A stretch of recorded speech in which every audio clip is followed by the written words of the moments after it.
Hi friends, ഇന്ന് ഞാൻ നിങ്ങളായിട്ട് ഷെയർ ചെയ്യുന്നത് നമുക്ക് മക്കൾക്ക് ലഞ്ച് ബോക്സിൽ കൊടുത്തു വിടാൻ പറ്റുന്ന നല്ല ഹെൽത്തി ആയിട്ടും അതുപോലെ ടേസ്റ്റി ആയിട്ടും കഴിക്കാൻ പറ്റുന്ന റൈസിൻ്റെ റെസിപ്പിയാണ്. ഇത് നമുക്ക് ലഞ്ചിനൊക്കെ ഉണ്ടാക്കാൻ പറ്റുന്ന റൈസ് കൂടിയാണ് കേട്ടോ. അപ്പോൾ ഇതെങ്ങനെയാണ് നോക്കിയാലോ. ആദ്യം തന്നെ ഞാനൊരു പാൻ അടുപ്പത്ത് വെച്ചിട്ട് അതിലേക്ക് കുറച്ച് ഓയിൽ ഒഴിച്ചിട്ടുണ്ട്.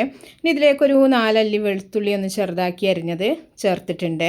ഇനി ഇതിലേക്ക് ഞാൻ ഒരു സവാളയുടെ പകുതിയാണ് അരിഞ്ഞത് ചേർത്തിട്ടുള്ളത്. അപ്പോൾ ഞാനിവിടെ വളരെ കുറഞ്ഞ റൈസിലാണ് ഈ ഒരു ഇത് ഉണ്ടാക്കിയെടുക്കുന്നത്. അതുകൊണ്ടാണ് കേട്ടോ. ഇല്ലയെന്നുണ്ടെങ്കിൽ റൈസിൻ്റെ അളവ് കൂട്ടിയെടുക്കുമ്പോൾ നിങ്ങൾ ചേർക്കുന്ന വെജിറ്റബിൾസിൻ്റെ അളവ് നിങ്ങൾ കൂട്ടിയെടുത്താൽ മതി. ഇനി ഇതിലേക്ക് ഒരു തക്കാളി ഒന്ന് അരച്ചെടുത്തിട്ടുള്ളതാണ്. ഇത് നമ്മൾ അരിഞ്ഞിട്ട് ചേർക്കരുത്, അരച്ചിട്ട് തന്നെ ചേർക്കുക കേട്ടോ. കുറച്ച് വെള്ളം ചേർത്തിട്ടൊന്ന് അരച്ചെടുത്തിട്ടുള്ളതാണ്. അപ്പോൾ ടൊമാറ്റോ പ്യൂരി ഉണ്ടെങ്കിൽ അത് ചേർത്താൽ മതി. അപ്പോൾ അതിൽ ഒന്ന് അതിൻ്റെ ഒരു വെള്ളമൊക്കെ ഒന്ന് വറ്റി വരുന്ന സമയത്ത് ഇതിലേക്ക് കുറച്ച് ക്യാരറ്റ് ഗ്രേറ്റ് ചെയ്തത്, അതുപോലെ ഒരു ചെറിയ കഷ്ണം ക്യാബേജ് ഗ്രേറ്റ് ചെയ്തതും കൂടെ ചേർക്കുന്നുണ്ട്. ഇനി ഇതിലേക്കൊരു ക്യാപ്സിക്കത്തിൻ്റെ ഒരു പകുതിയാണ് ഞാൻ എടുത്തിട്ടുള്ളത്. അപ്പോൾ വളരെ കുറച്ചാണ് ഞാൻ വെജിറ്റബിൾസൊക്കെ ചേർത്തിട്ടുള്ളത്. റൈസിനനുസരിച്ചിട്ട് വെജിറ്റബിൾസ് നിങ്ങൾ ചേർത്ത് കൊടുക്കുക.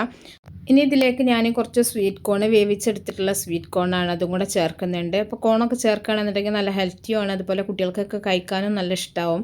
ഇതിൻ്റെ കൂടെ ബീൻസ് ചെറുതാക്കി അരിഞ്ഞതും കൂടെ ചേർത്ത് കൊടുക്കുക. ഞാനിവിടെ ബീൻസ് ചേർക്കണില്ല. അപ്പോൾ ഏതൊക്കെ വെജിറ്റബിൾസ് ആണോ നിങ്ങൾക്ക് ഇഷ്ടമുള്ളത് അതൊക്കെ നിങ്ങൾക്ക് ഇതിലേക്ക് ചേർത്ത് കൊടുക്കുക കേട്ടോ. ഞാനിപ്പോൾ എൻ്റെ കയ്യിലുള്ള വെജിറ്റബിൾസാണ് ഇതിലേക്ക് ചേർത്തിട്ടുള്ളത്. എന്നിട്ട് നല്ലപോലെ ഒന്ന് വഴറ്റിയെടുക്കുന്നുണ്ട്. ഇനി ഇതിലേക്ക് നമ്മൾ ചേർത്ത് കൊടുക്കുന്നത് ആവശ്യത്തിനുള്ള ഉപ്പാണ്. റൈസ് വേവിച്ച സമയത്ത് നമ്മൾ റൈസിൽ ഉപ്പ് ഇട്ടിട്ടുണ്ട്. ഇനി ഈ ഒരു മസാലയിലേക്ക് ആവശ്യത്തിനുള്ള ഉപ്പ് മാത്രം ചേർത്താൽ മതി. അപ്പോൾ ആവശ്യത്തിനുള്ള ഉപ്പ് ചേർക്കുക. അതുപോലെ നിങ്ങളുടെ എരിവിന് ആവശ്യമായിട്ടുള്ള കുരുമുളക് പൊടിയും കൂടെ ചേർത്ത് കൊടുക്കുക.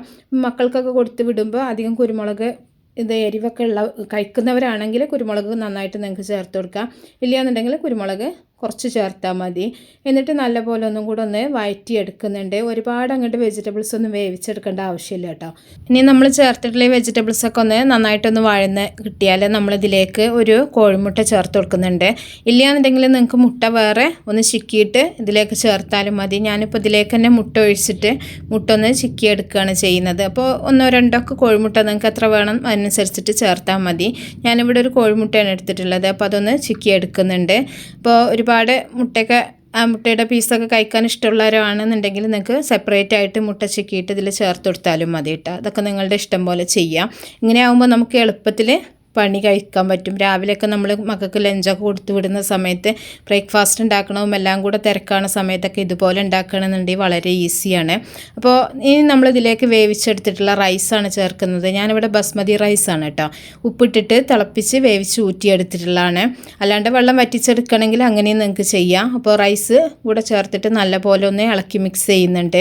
ഇനി പ്രത്യേകിച്ച് ഇതിലേക്കൊന്നും ചേർക്കേണ്ട ആവശ്യമില്ല. സോസോ കാര്യങ്ങളോ ഒന്നും ചേർക്കേണ്ട ആവശ്യമില്ല കേട്ടോ.